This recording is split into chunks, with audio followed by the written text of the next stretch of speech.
Aujourd'hui, je me trouve dans cette prairie fleurie pour vous parler du plantain lancéolé, une plante à la fois comestible et médicinale qui peut nous rendre de grands services.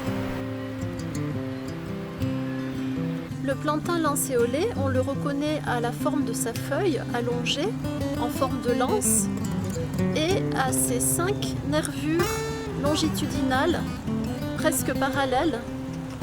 On l'appelle aussi l'herbe aux 5 coutures. Le plantain, vous le connaissez peut-être déjà comme antidote aux piqûres d'ortie. Lorsque l'on se pique avec des orties, on peut prendre une feuille de plantain, la casser, bien l'écraser pour en faire sortir le suc et la frotter sur la blessure. Cela fait disparaître très rapidement l'irritation et les démangeaisons. Ça marche aussi pour les piqûres d'insectes, les égratignures ou encore les ampoules. Quand on est en montagne, on peut toujours se faire un petit pansement avec une feuille de plantain. Le plantain lancéolé s'utilise aussi en interne sous forme de tisane ou de sirop contre la toux. Il a des propriétés anti-inflammatoires, expectorantes, astringentes et adoucissantes.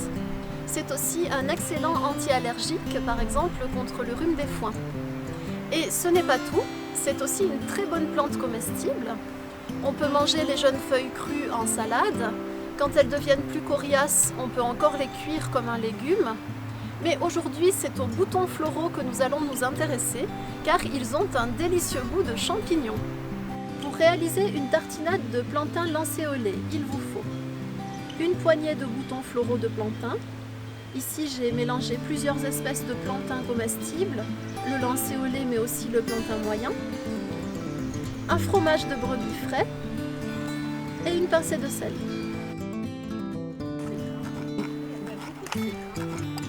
Intégrez les boutons de plantain hachés au fromage de brebis.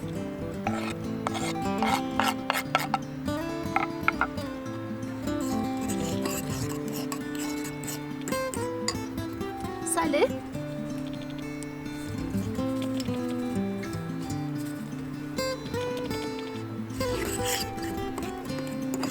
Il ne vous reste plus qu'à tartiner.